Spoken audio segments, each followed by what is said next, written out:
Hello বন্ধুরা, স্বাগত Katie blog থেকে। আমরা আজকে মাছের পাতুরি করব। এ দেখেন নিয়ে নিয়েছি সাদা সর্ষে, লাল সর্ষে, পরিমাণ মতন পোস্ত আর 4টে কাঁচা লঙ্কা। এবার আমরা বেটে নেব।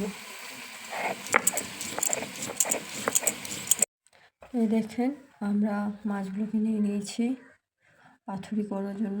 দিয়ে দিচ্ছি অল্প পরিমাণের হলুদ গুঁড়ো। আর এখানে মশলাটা আমরা বেটে নিয়েছিলাম, আপনাদেরকে দেখানো হয়নি।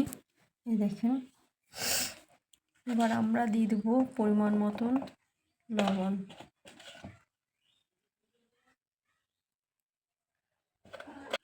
এই দেখেন মশলাটাতে আমরা বাটা মশলাতে লবণ দিয়ে দিচ্ছি স্বাদ মতো। দিয়ে দিচ্ছি হলুদ গুঁড়ো,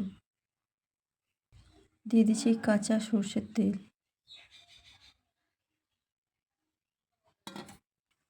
এবার আমরা হাতের সাহায্যে ভালো করে মাখামাখি করে নিচ্ছি। এটাকে আমরা ভালো করে গুলে নিচ্ছি। দেখেন পাইল করে নিচ্ছি। আমরা কলার পাতাটা ধুয়ে নিয়েছি ভালো করে। দেখেন কলার পাতার ওপরেই আমরা রেখে দিচ্ছি ভালো মশলাটা। এবার আমরা দিয়ে দেবো মাছ। এটাই হলো মাছের পাতুরি।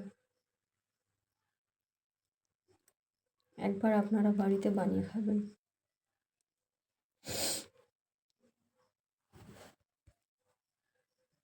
দিয়ে দিচ্ছি আমরা কাঁচা লঙ্কা, পরিমাণ মতন অল্প পরিমাণে সর্ষের তেল।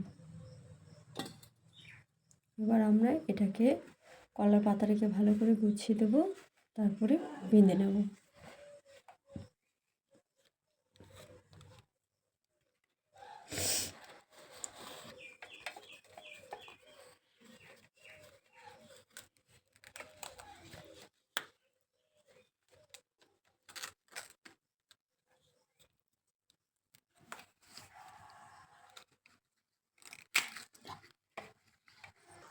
এই দেখেন আমরা এবার বেঁধে দিচ্ছি।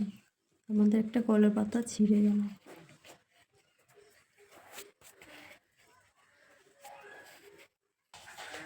এই দেখেন আমরা সবগুলো বেঁধে নিয়েছি 4 থেকে। এবার আমরা তেলের মধ্যে দিয়ে দেবো কড়াই চাপিয়ে।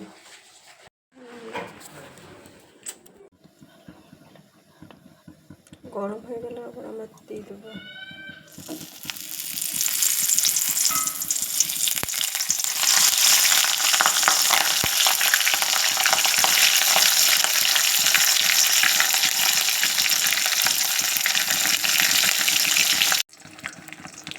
দেখে আমরা পাল্টে দিয়েছি। এবার আমরা তুলে নেব।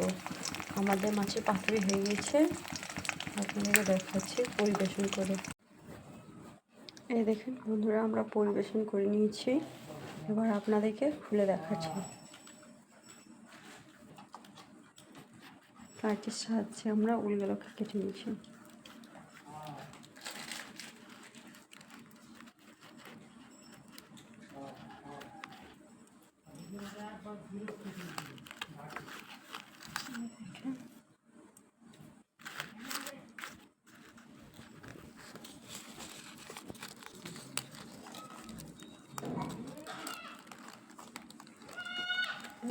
আমাদের পাতুরি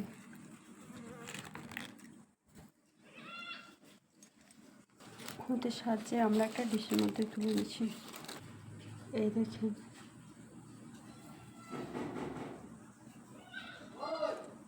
এই দেখেন কি সুন্দরভাবে হয়ে গেছে আমাদের মাছের পাতুরি। আপনাদেরকে ভালো লাগলে প্লিজ একটা করে লাইক দিয়ে থাকবেন, কমেন্ট করবেন আর নতুন হলে সাবস্ক্রাইব করতে ভুলবেন না আমাদের কেটি ব্লগ চ্যানেলটাকে। ধন্যবাদ, স্বাগত সবাইকে।